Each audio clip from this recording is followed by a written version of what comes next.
Today we are talking, supposed to talk about population policies and the impact on Singapore's quality of life, right? But before that, right, let us sum up um, this little saga of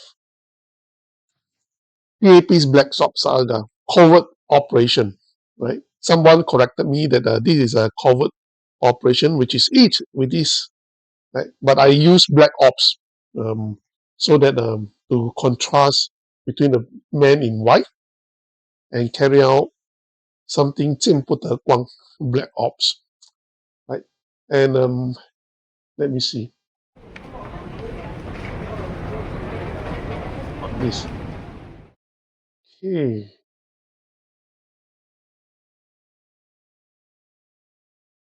First of all, well, Low Ning seems to actually chicken out, right? Well,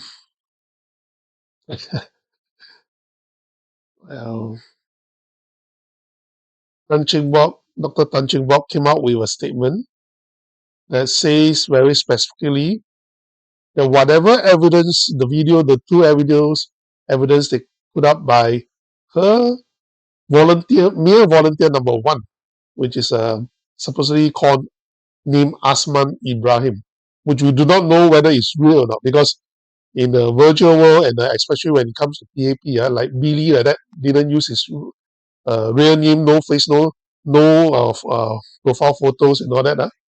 They might be fake. But they put up two videos to show the slapping on the face, but we see no clear evidence of slapping. In fact, the concept that's sold to us is, it's because of PSP started it first by slapping them, but it doesn't make sense. Not only we cannot see any slapping in the face, okay, that is exactly what Lo Yen Ling said. It's very serious allegation.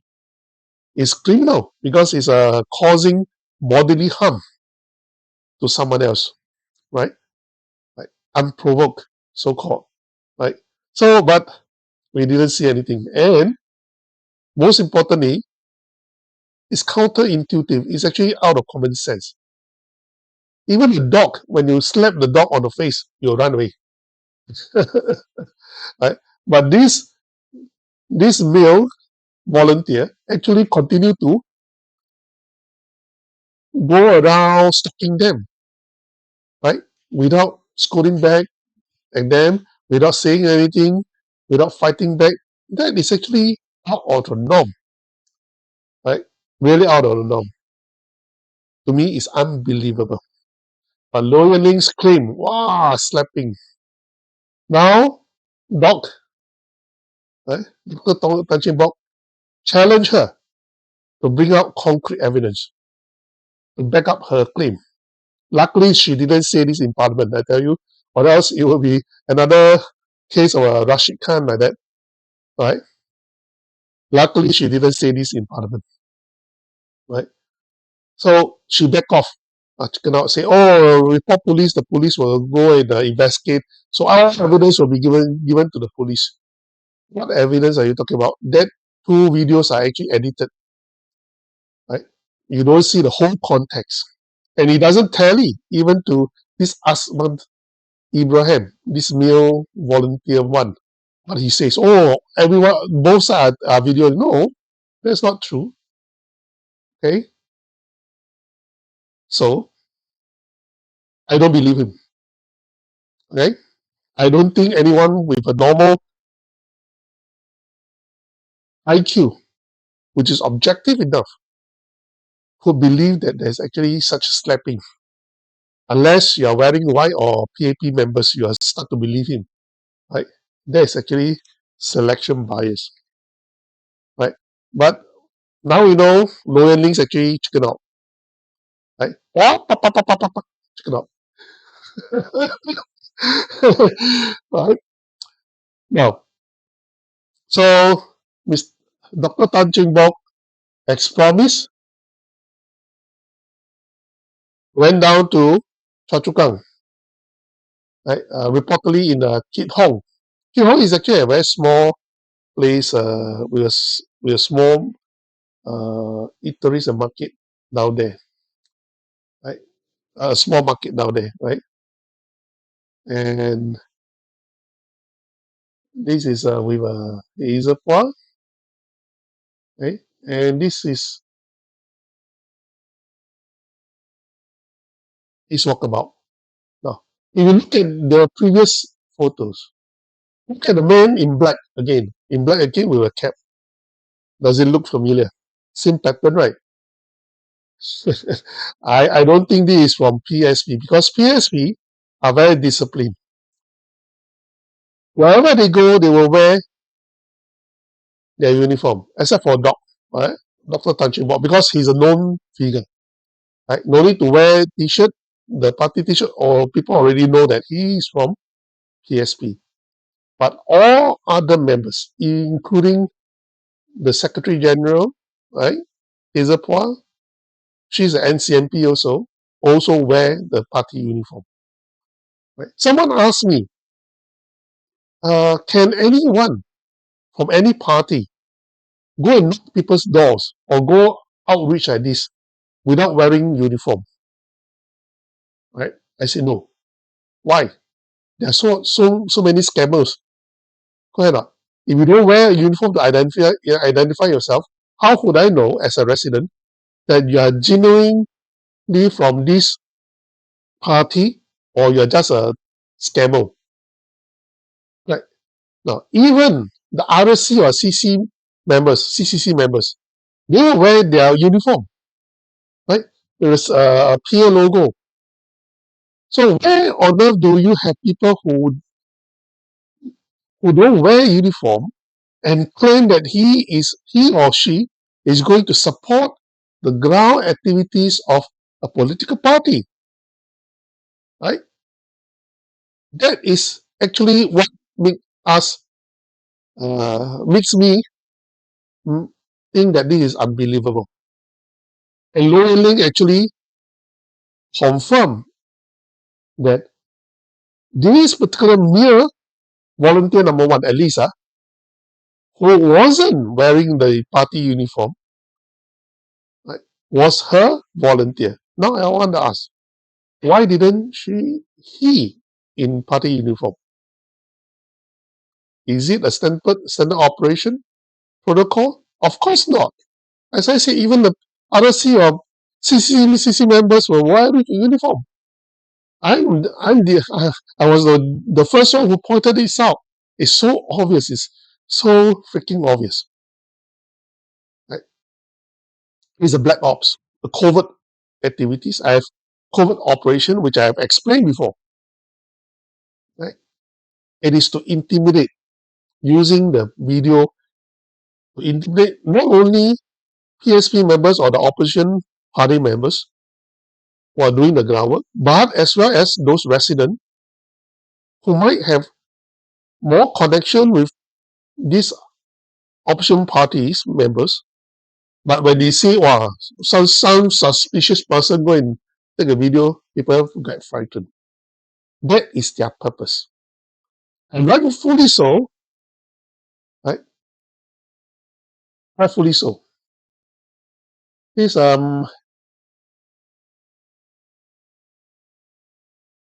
let me see. I did put this up. Am I? Tan Cheng Bock actually said something during the interview in Kek Hong. He says that Singaporean wants a fair fight. Rightfully so.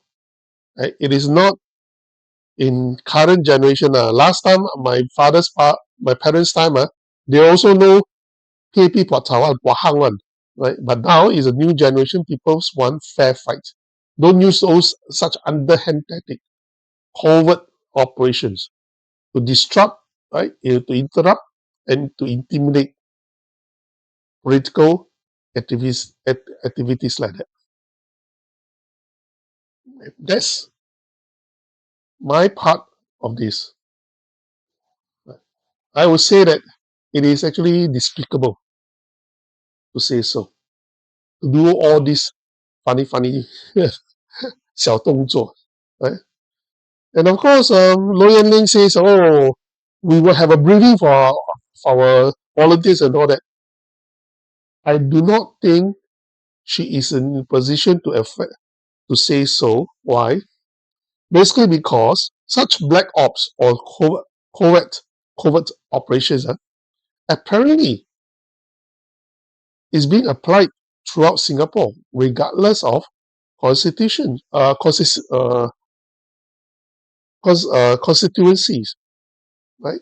Whether it's in Nee whether it's in Phua Chu Kang, Tampines, they they were all doing the same thing to us. It's just that this time around is a bit 过分 lah. So PSP members who are not didn't experience such intimidation before start to make noise. Of course, it's a good thing that it blew up. Right? So it is for Lawrence Wong, the Secretary General of PAP, to do some house cleaning. Now, we have been having a heavy rain for this day number 3 right now, since Friday. When I drive along the road, car gets broke down. Initially, I didn't know why, but later on, I think that some of these vehicles have gone through flooded area.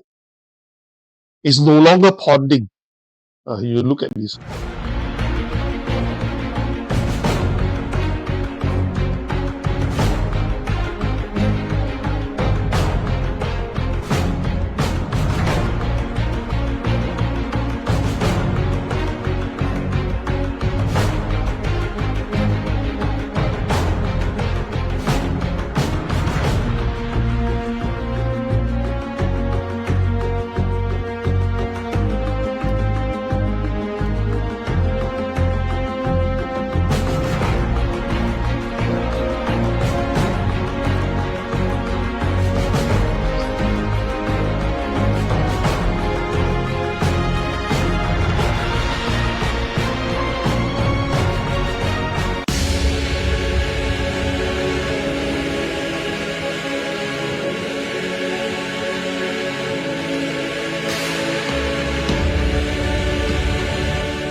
Someone asked me, where is this place?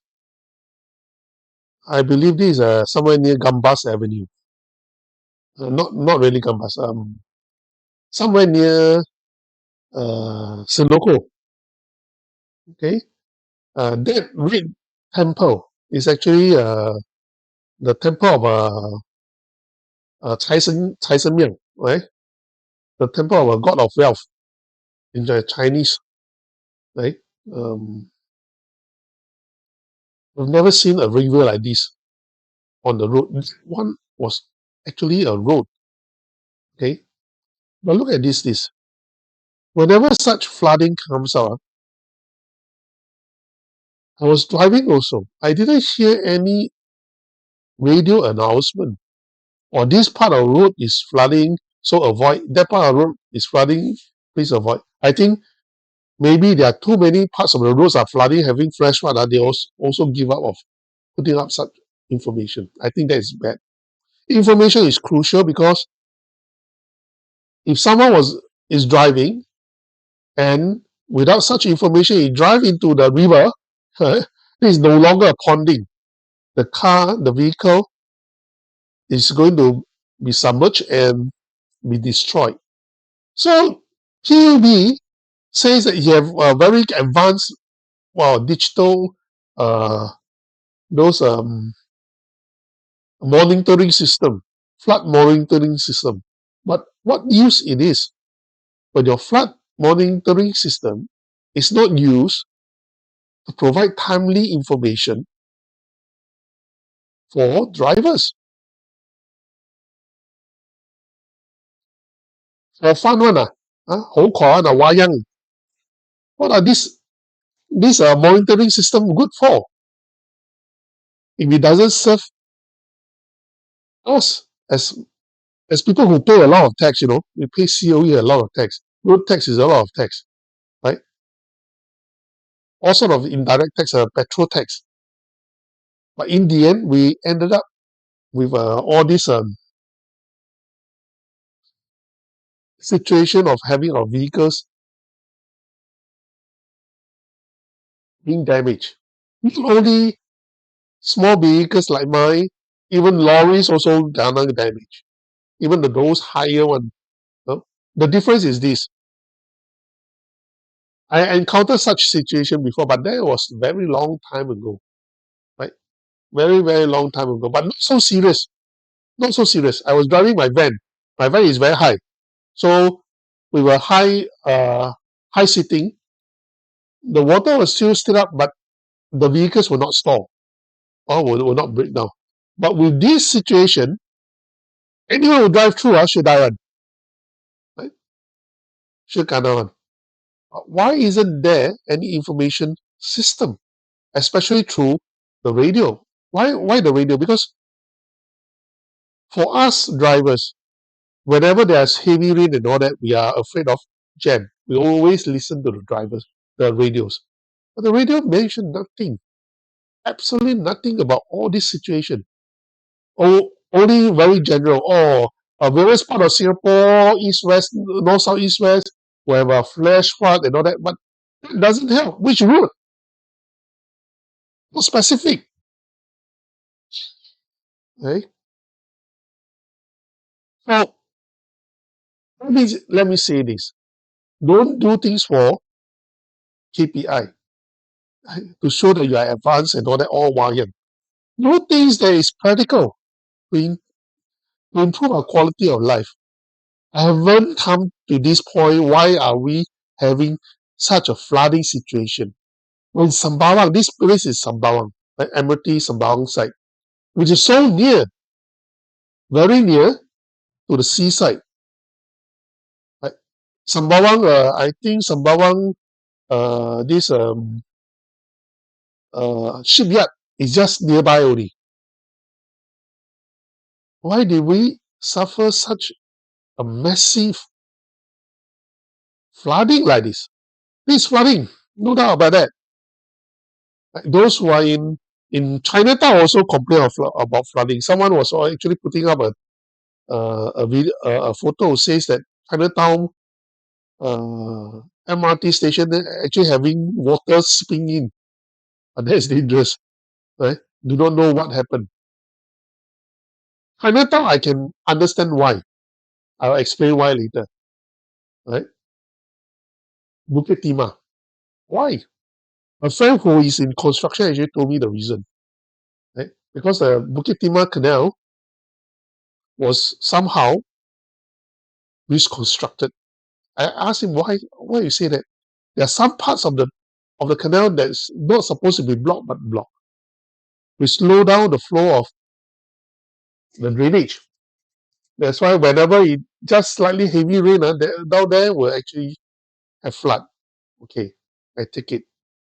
Because I was debating with him, is it because of the Marina Barrage? He says beside Marina Barrage is actually the construction, the design of the canal. Right? It's actually mathematics, right? All are statistics and mathematics, right? Don't tell me all this climate change and all that.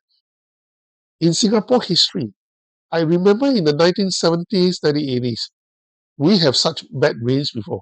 Rain for 48 hours, 72 hours. We have this situation. This is not new, in Singapore. This is not new. Right? Even heavier than the rain we have right now. Also have. Right? Is not new at all. Right? And please drive carefully if you are driving. Right? I intend not to drive. Or I drive to places that I know is highland. Right? But still sometimes Wakana also. Never mind. Sembawang is like that. Someone was telling me is maybe high tide. Okay, tiding. I can tell you is because we have so many good works around Singapore. And when you have road works, We have building MRTs and all that. The debris, that means we have all those rubbish uncleared, is stuck in the drainage system. That's why you always see within 15 minutes, 10 to 15 minutes, when it starts to rain, you will start to have flooding, flash flood. And later on, when they clear it, and you will drain out. Another problem of flash flood is because of Marina Barrage. They try to deny it. Their concept was Marina Barrage is supposed to control flooding, but it actually did the opposite. It caused the opposite. It's a mathematical problem, very simple problem. Okay, and that explains why Chinatown will always kena flooding when there's a slightly uh, flash flood flash flood, heavy rain. Why flash flood? Why the flood seems to only last half an hour or 1 hour only? Then it subsided, but the rain is still continue raining. Why? It's because of this. When the rain comes, if the one who control the Marina Barrage, there are a few pumps out there which can drain out the water from the barrage, from the Marina Bay, right? Which is actually the reservoir of water. Right? If they don't on the drainage system, the pump, fast enough, when the rain comes, and that very 15 minutes instance, it builds up very fast, start to build up. Then you say, oh, Cham, on the machine. But the machine takes time to work, right? And it takes time to actually drain out the water, right? By the time it drains out enough water to control the flow, because you have water flowing, the rate of water flowing into the Marina Bay, right, must be less than or equals to the rate of water that you are pouring out into the sea, right, pumping out the water into the sea. If not, it keep accumulating. The flash flood will start with the places nearest, no, furthest away, right? Furthest away. Because there are actually some drainage canal system which will have blockage, very fast one. And if you look at the map of Singapore that connected to the Marina Barrage, right, the Bukit Timah Canal is one of them. Then you have a Kallang side also. I do not know why the Sembawang side actually have flooding, a serious flood. There's river. I do not know why. Okay? Something must have happened somewhere, have gone wrong somewhere. But what I know is everywhere you have roadworks, right? The roadworks is out of control. You can never have a smooth ride, drive through in Singapore any time of the day without kind of blocked by roadworks. I do not know why. Right? If it's not for cable laying, it's for what? PUB, pipe laying. If it's not for pipe laying, right, then it's for what? Power cable laying. Cable laying got a lot of types, power cable laying, got Singtel network cable laying, all sort of roadworks. And of course, the MRT system, they keep building and building. It actually makes me wonder if one of these days, when they keep digging underground, will we actually have a sunk hole so big that it cannot recover? Well, we will just have to wait and see. Right? So be very careful when you drive along. And all these roadworks is in preparation of what? They go and build MRT system like the East Coast from Thomson East Coast lines when there is not sufficient ridership. Definitely 亏钱 one. Sure lose money one. But they have to build it first. Why? Because they are aiming for 10 million people by 2065. On the east side, I think most of the private estates will be converted to higher densities living condition with more flats. Paya Lebar airport is going to shift, right? They are going to build more flats down there. I cannot imagine. How can this tiny little red dot accommodate not to say 7 million, 10 million people? No matter when is the timeline. I explained about this calculation about 10 million is by the PUB water consumption projection figures. When we do a calculation backwards, we know what parameters they use for the population. It's 10 million, right? So it might not affect me, but it will affect your future generation. So, all this works, of course. You need to lay more power cable lines when you start to build more and more housing units. That's why you keep seeing all this digging and put it back and digging again and put it back again. It's very annoying. Right? That is part of our quality of life. Right? I have never suffered such a bad quality of life, right? Since I was born. Right? Now, so look at our population. So Lee Hsien Loong went to an event organized by SINDA, by Indian community. And he gave a speech. And what caught me is this. He says, SM says Singaporeans should help these new arrivals adapt progressively to the way things are done here, right? And to the way of life, to the norm, Singapore norm and ethos, right?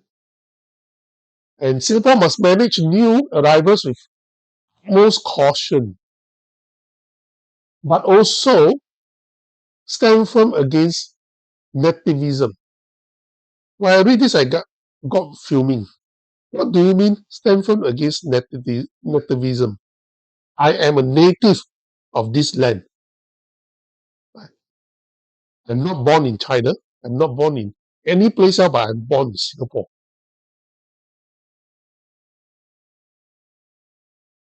You mean I have a problem when I say I'm a native of Singapore? Nativism? And it speaks as though it is our fault that the newcomers, so-called newcomers, whether it's PRs or new citizens, cannot integrate into our system because of we, the natives, didn't help them to integrate. We didn't help them to teach them what is a norm in Singapore. Are you kidding me? I think he's totally out of touch. Right? I tell you what is the situation in Singapore. Right? The big bout of these new migrants, whether it's PRs or new citizens, whether it's Indian or Chinese mainlanders from Chinese mainland or Indian mainland India, mainland Chinese, I will say. Right? They stick to their own community. Even when you go to WeChat, right, they will stick to their own community. You think the mainland Indians actually interact with the local Indians that much? He never actually do proper survey or ask the local Indians what do they think. Don't talk about mainland Indians, mainland Chinese. Talk about mainland Indians. Do they actually think about the mainland? Those who come from the India, mainland India.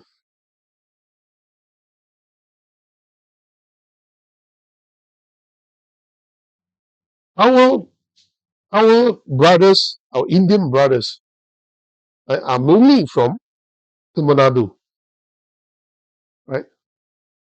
But in this land, our native land, we've never have a caste system. We never look down on anyone by class or caste, right? That is why all our Indian, fellow Indian friends and natives, fellow Indian natives can prosper, not deterred by their social status of caste. Because in India, they have this cultural concept of caste system, right? So we work and prosper as we can by our own merits and our own credits. If we are hardworking, we can be rich and wealthy and get the 5 Cs, regardless of your race, language, or religion or caste. Right? There's no caste system concept, cultural concept. But when we have all these mainland Indians coming in, especially those from the North India, right? This is from my Indian friends. They try not to mix with the local Indians, native Indians. Why? To them, they have a caste system. They have even such concept of untouchable. Untouchable is not like those Godfather. Untouchable in India is though the lowest caste. And those with higher caste will never touch them. That's why it is called untouchable. They have this concept. The Braham, right? Then the merchants, the businessmen, they have this caste system. So the local Indians actually, native Indians actually are fed up because they are looked down upon. And these mainland Indians that comes in, some of them become our citizens, do not want to mix with them. Right? This is why we start to have cluster.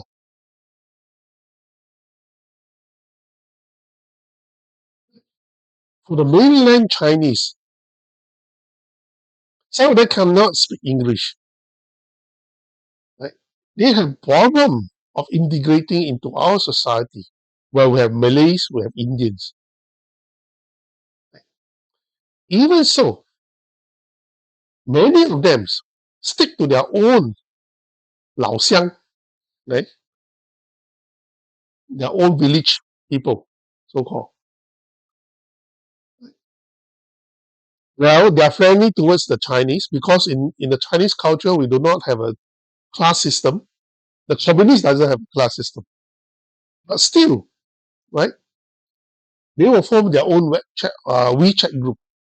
They use WeChat. We use WhatsApp. But only for businessmen like us who need to do business with the Chinese, mainland Chinese, we use WeChat also.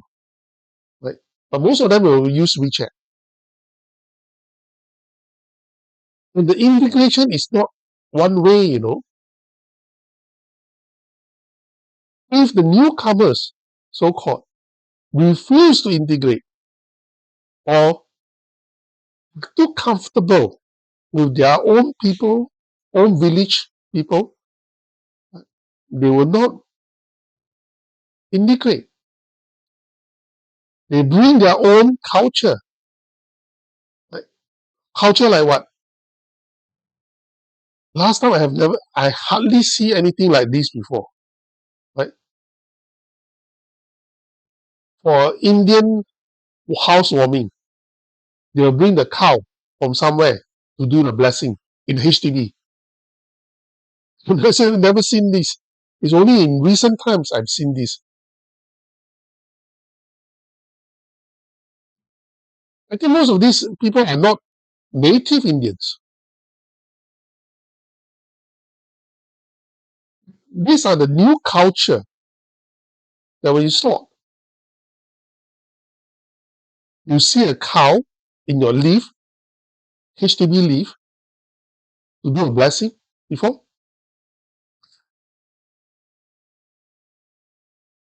Right? Yes, I agree. Some China new migrant does blend in well, no doubt about that. Right? No doubt about that. Right? But there are a lot more Chinese migrant, especially those are very wealthy one, right? 暴发户 one, who buy good glass bungalow, right? They will hardly mix around in HDB area, right? Because we have attracted thousands and thousands of millionaires and billionaires from both the mainland India and mainland China. These people will not mix with you and I. Never. Okay? In fact, I have a friend who was was once a chauffeur for the family office one. Those who can come here and build family office one. For the Chinese family. He said these people will not even eat out. They actually employ their own chef from China to cook for them.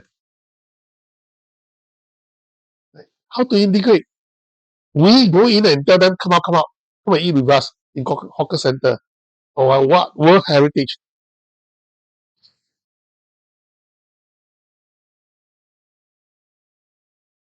I think those people who are making all these policies are really out of touch, right?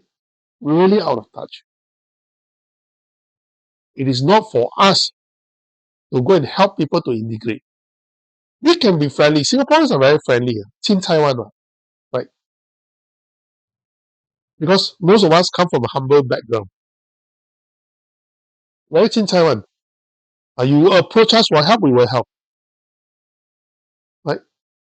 But if the new migrants, the newcomers, do not want to interact with us, what can we do? Go and back them. Cannot, right? So I do not know what Lee Hsien Loong try to say. Right? And make it very, very sure about this. Yes, some companies once have a big group of some foreigners, they will group among themselves, they slowly bully the locals. These are the common stories that we hear from the native Singaporeans.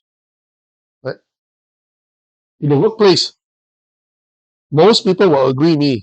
Right? Once you employ, whether from other places, mainland India, right, or Filipino, you'll start to see the whole village coming in. And slowly you will see that Singaporeans are being displaced. The PAT only deny. These are reality on the ground. And we are accused of being nativism.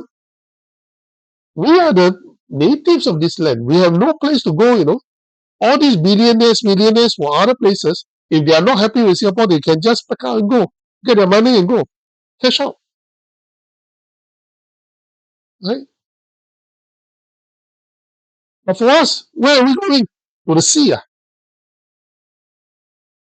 Well, only those who have the means, who are rich enough, can migrate to Australia, can migrate to US, right? To Europe, wherever. But majority of Singaporeans are stuck here. I was born here.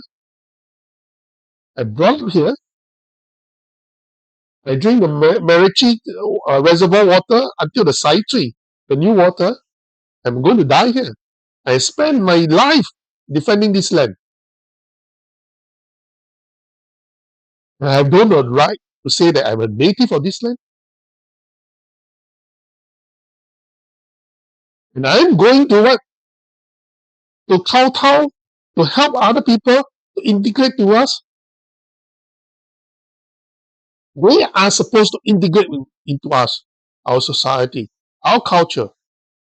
And make no mistake about this. In my immediate family, right? I'm the only local, native. Neither my wife or my daughter is born here. They are not the native. But they try to blend in into Singapore culture. Right? They all speak Singlish, put it that way.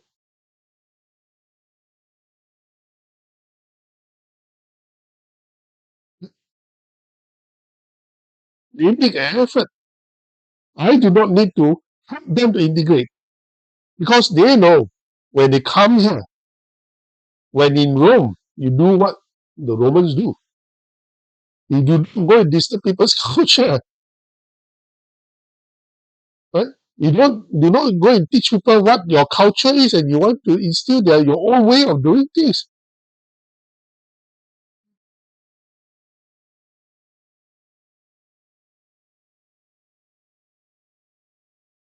And they don't see me as nativism because I'm a native of this land, my birth. But my own former prime minister actually will see me as someone native to, to assert a right of a native of this land as someone undesirable. What sort of political leaders are that?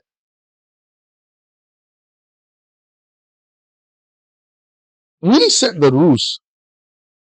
We set the cultural norms. And in no one instance should people bring their own cultural norms into Singapore. Not the caste system from India, right? Not the Mandarin, atas, right? Alpha system from China to Singapore. No, because we are the native. 我们说了算了.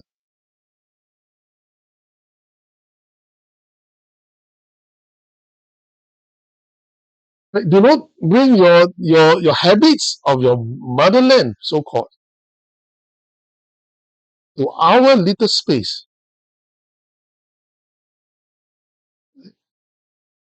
Really,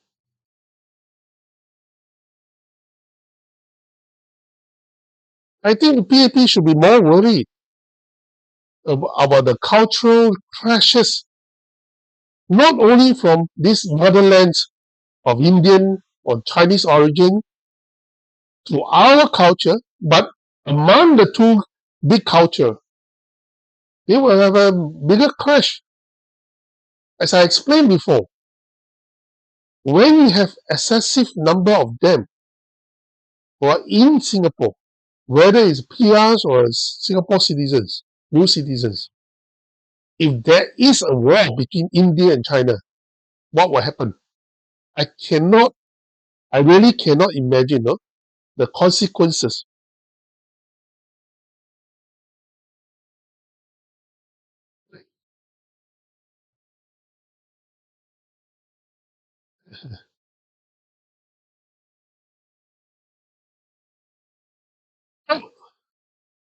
I think for the Malaysian Chinese, right? Someone mentioned about the Malaysian Chinese.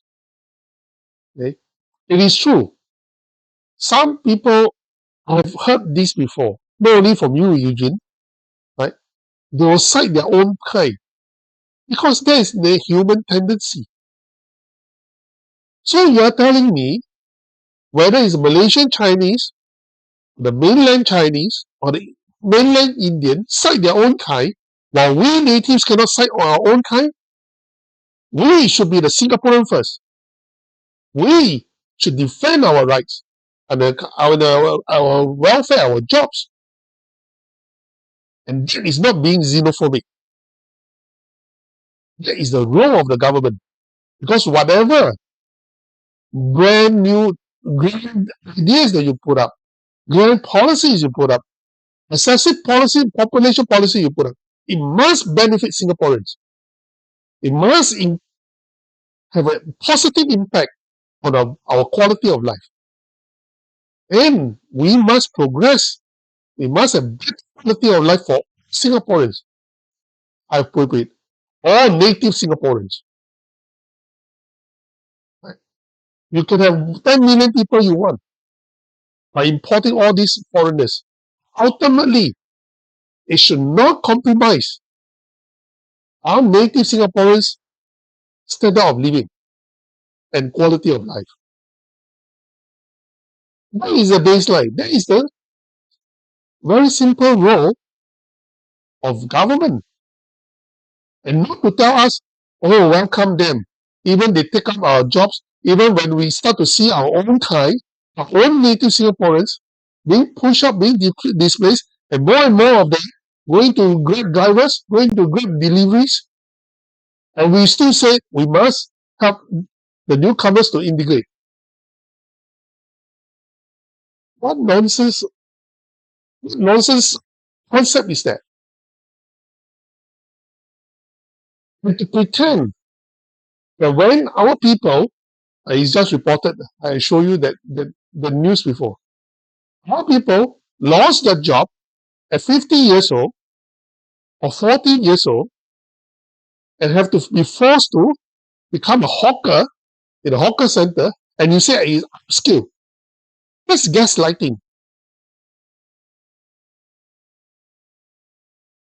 Right?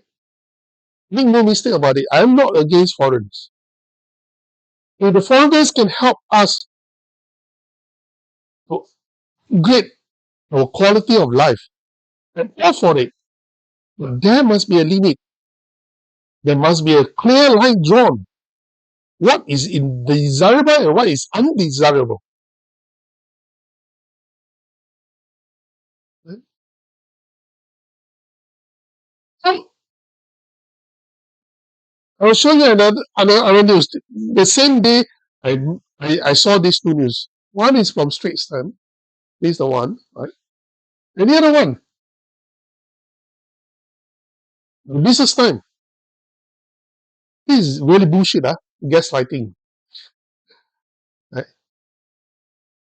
The title, again, it says, growing difficulties.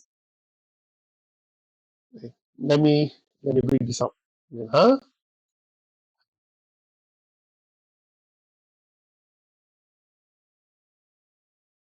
Because I'm getting old, I cannot forever defend Singaporeans' right when Singaporeans themselves do not understand their own rights and their quality of life is actually in danger of deterioration. Right? It says growing difficulties in owning a private landed home does not imply a lower standard of living. What BS is that? As I have said, in my time, the first half of my life, right, regardless of race, language, or religion, as long as we are hardworking, we put in our effort, we work smart, we aim for the middle upper class living standard, we will achieve. Not to mention the 5 Cs, right? Landed properties, not even condos, landed properties.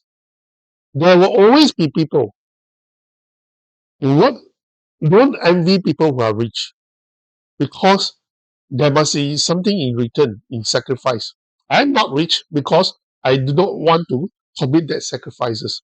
But my sacrifices is put in politics because my desire for my people to have a better quality of life is overwhelming. One of my friends used to say, I don't like Meng Seng, you don't like you don't like money. Actually, I say money is good, is a necessity. But something is more than money, right? That is beside the point. That is me. I cannot ask every one of you to be like me. So into politics is not is never that way, right? It's never that way, right?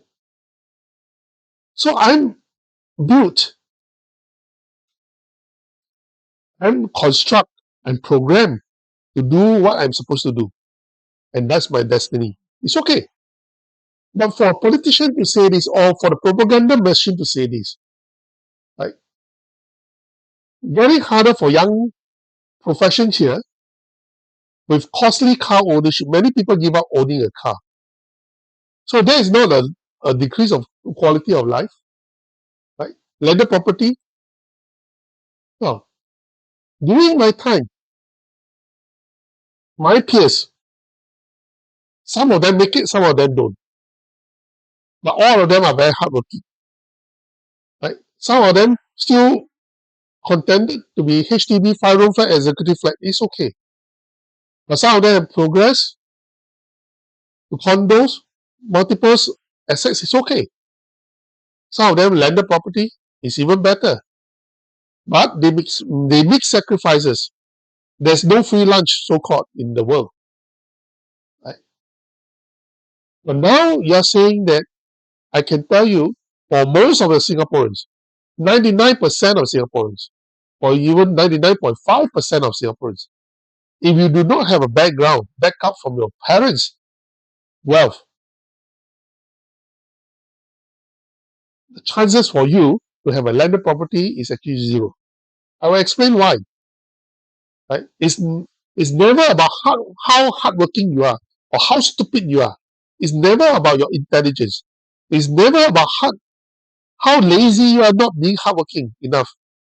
Don't blame yourself. Right? Don't blame yourself. It's not your fault. It's a PAP's fault. I explain this. There are only so much group class bungalow in Singapore. 2,000, 2,500 or 2,800 good class bungalow. Right? Out of what? 1.5 million, about 2 million household, right? Properties. That's 0. That's why I say it's 0.1% only, right? No, 1%. Only 1% of all the houses in Singapore are good class bungalow. And maybe so another 2 or 3%, right, are the landed properties, or up to 5%. Then you have the condos. 80% are HDB, right? You got it right, huh? I ask you, PAP is focused in getting the billionaires and millionaires every year, right? Hundreds of them, and we have thousands and thousands of them right now. Where do they stay? Not only they buy bungalows for themselves to stay, they invest in all these condos, high luxurious condos, or even landed properties. So as a middle class, you happen you are not like me, stay in HDBs, okay. You are middle class right now, or your children aspire to be a middle class. Do they even have a chance to own a landed property? Very unlikely. The reason being, 天外有天，人外，山外有人啊。right? There will always be people out there, whether it's mainland India, mainland China, who have more cash than you. Because 1% of the top 1% of 1.4 billion people, so to speak, in China or in India, is how many people already. And they are really filthy rich. They are billionaire. Right? 1% only, I'm talking about 1% only. That means 100 million. So among these 100 million people, if only 1% of them, 1%, right, that means 0.1% of them from each country that comes to Singapore, how many of them already? 3,000 people.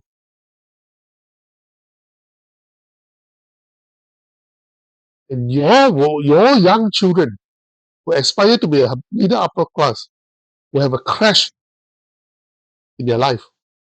They will never make it. That is why this business times comes up to manage your expectation. They know most Singaporeans are not going to own a landed property. Why? because of these filthy rich people the PAP government has invited come over, become PRs or new citizens. And they don't integrate into our society. Put it very simply. Don't tell us going to help them to integrate. They are not interested at all.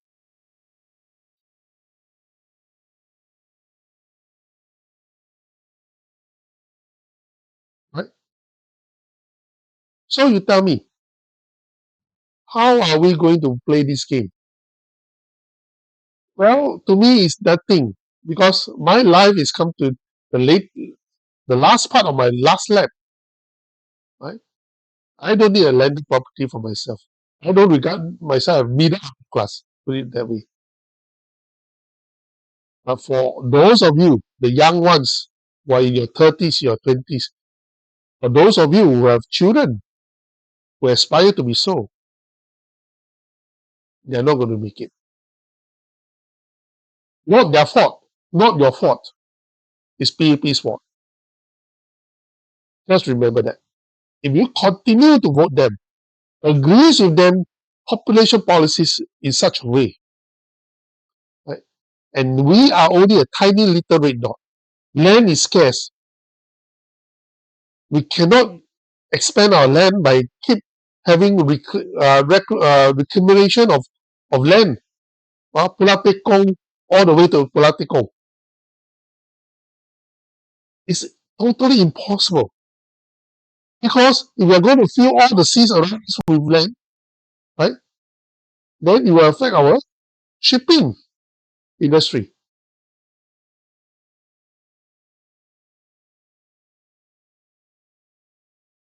So think carefully when you vote in this coming election. Right? And don't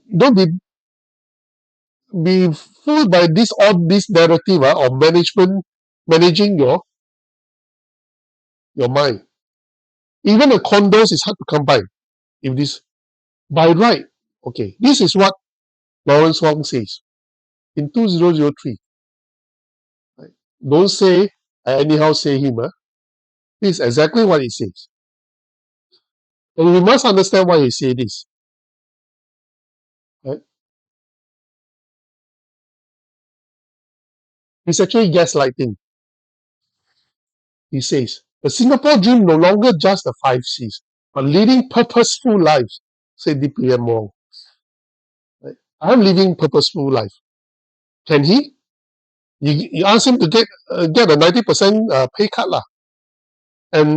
But is he still living a purposeful life? Of course, serving the Singaporeans as a prime minister with a 10% of his pay right now. Why not? 10% of his pay is still $200,000, per year. Why not? Right? Correct. And he says, oh, it's no longer 5 Cs. What is 5 Cs? Right? Cash, credit card, country club membership. Now country club membership even hard to come by now. Never mind. Right? Condos.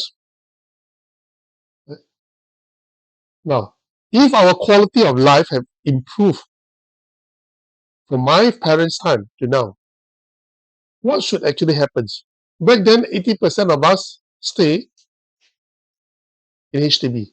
So the quality of life improved. That means we should have less than 80% of people staying in HDB. More of us will be staying in condo, right? But that is not true. Why? That is a very simple mathematics. You and I can actually understand, right?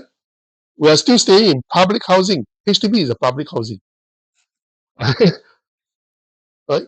Okay, they try to sell it. Oh, it's a EC.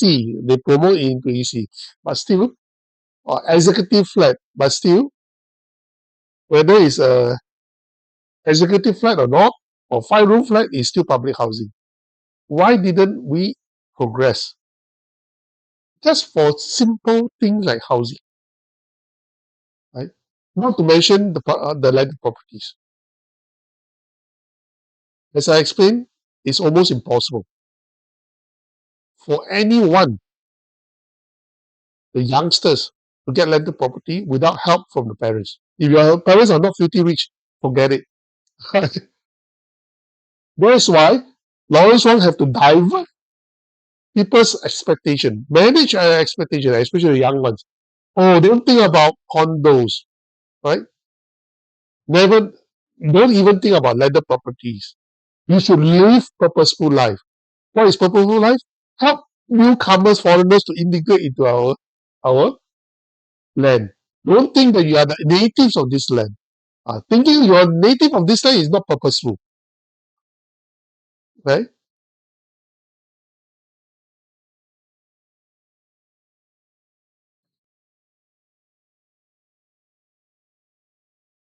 It is not that every Singaporeans have achieved 5 Cs. Therefore, it is no longer 5 Cs as a Singapore dream. It is no longer a dream when you have already achieved it. And you want, a dream is something for you to motivate you to progress, right? If every one of you have cars, have condos, of course that is no longer a dream. Your dream will be landed properties, right? And a yacht. But is this true? No, it's not true, right? So when they cannot deliver, not that they cannot deliver, when their policies, they know their policies is going to screw us up. Even cars, I can tell you, even cars, I think it will be less than 10% of Singaporeans will own cars. Why? I explain this. It's actually mathematics. Okay? Remember how many millionaires and billionaires we will be having in Singapore? Thousands of them, right? Maybe reach 100,000 in time to come. If you reach 100,000, put it very simple, 100,000 out of 10 million people. Small, no?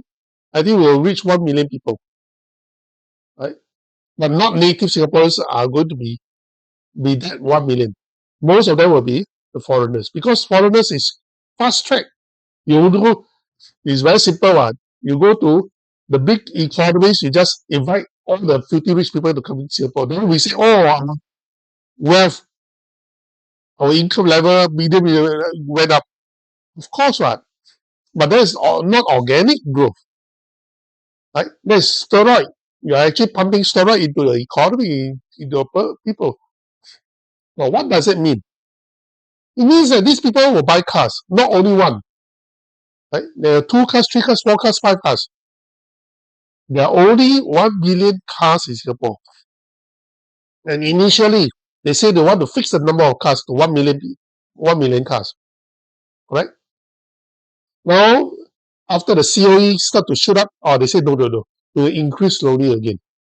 Well, with this new technology of charging more on usage, right? Your OBU. Never mind. But what does it mean? If you continue to have all these rich people, the companies, to buy your cars, to buy your properties, and the growth of the car population is not going to meet the growth of all these filthy rich people. The demand from these filthy rich people, what will happen?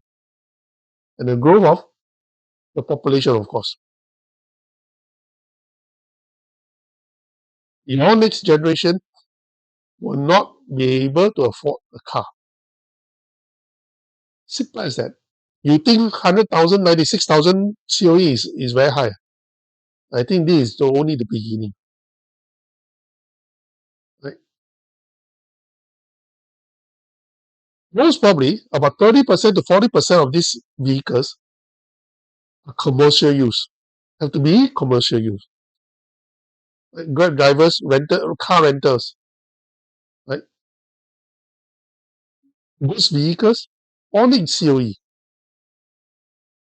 So out of this 1 million, how many cars are actually for household?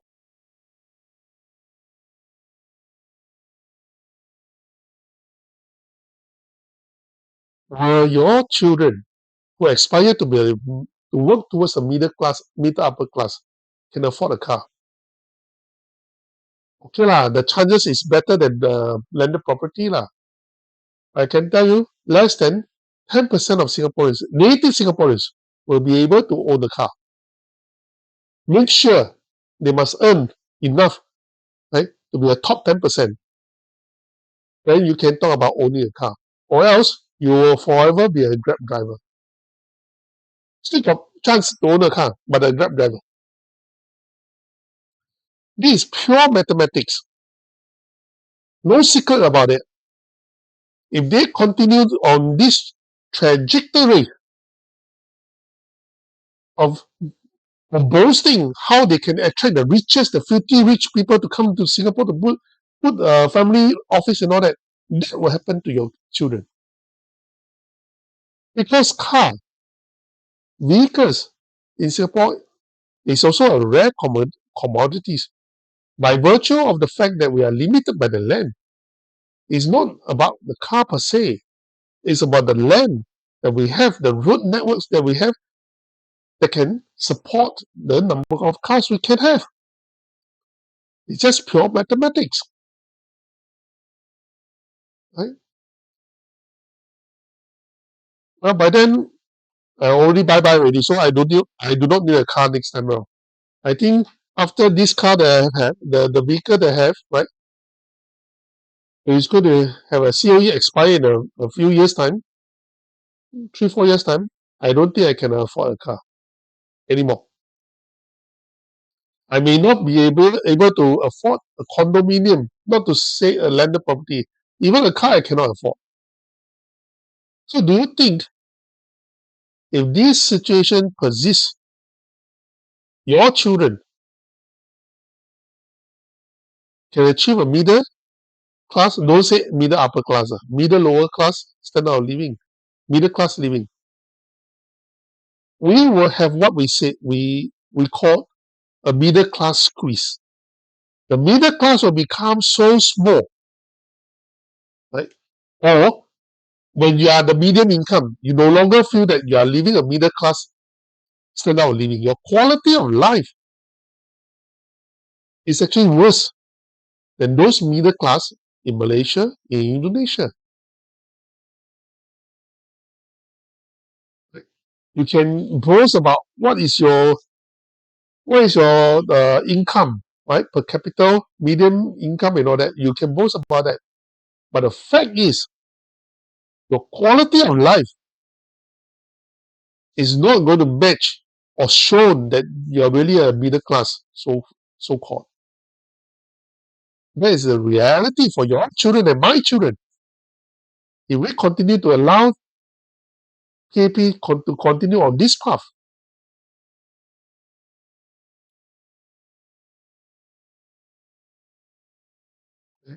this is what they are trying to do. Manage your expectation. Or middle class, no need to have cars one. No need to even have condos. Lease about landed property. These are for the class filthy rich people that we are going to attract from foreign land.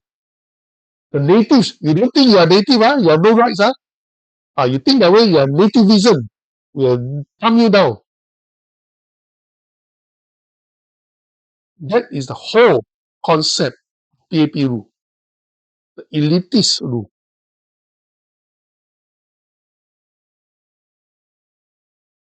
I hope all of you will go back and will have a clear mind to think through this.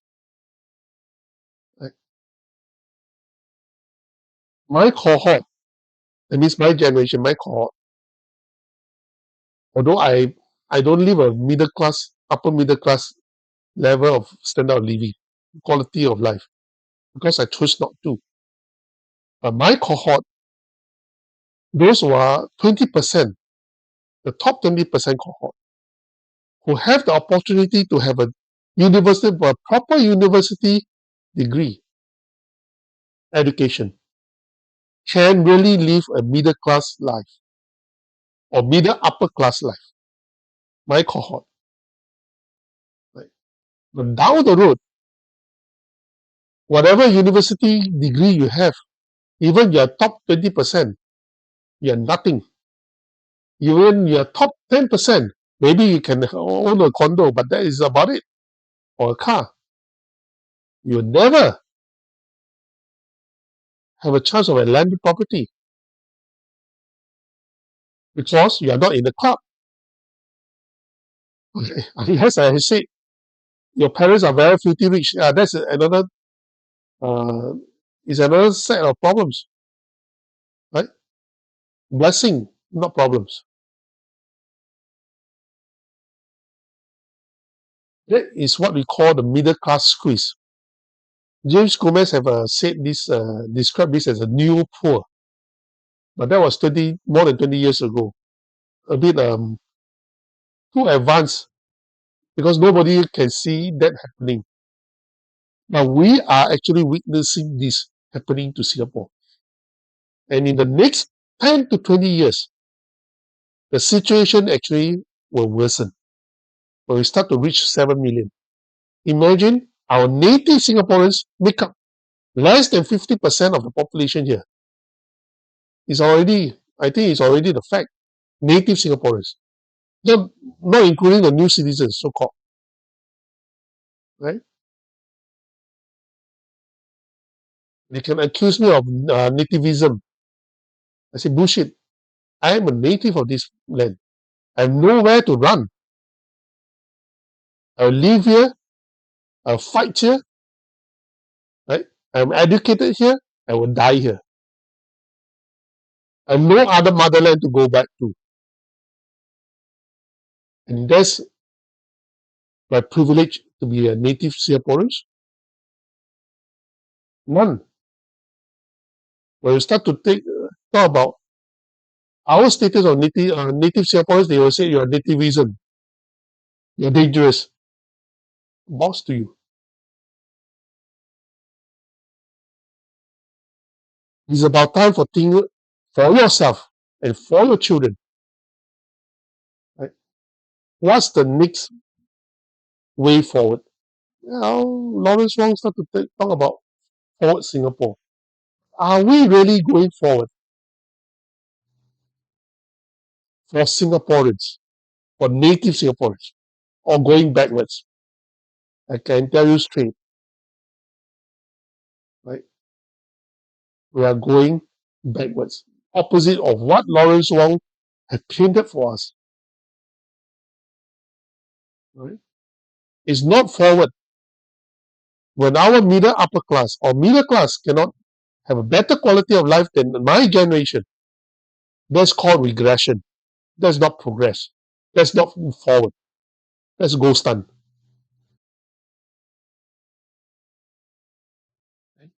That's about all for today. And please support People's Power Party.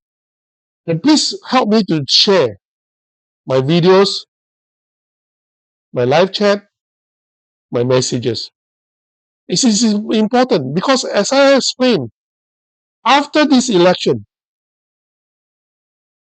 native Singaporeans will have no chance at all. Because the new citizens, most of them will vote for PAP.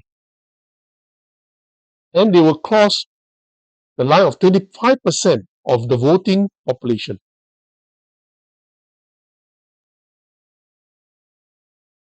I cannot imagine what will be our life thereafter. Right? So, support our cause. Right? I'll fight while I can, but I cannot be forever here. Right? I still want to retire happily, hopefully. Right? But I think with this situation, I cannot retire in Singapore anymore. It's a regret. But I make a promise I will die in Singapore. Okay? Good night.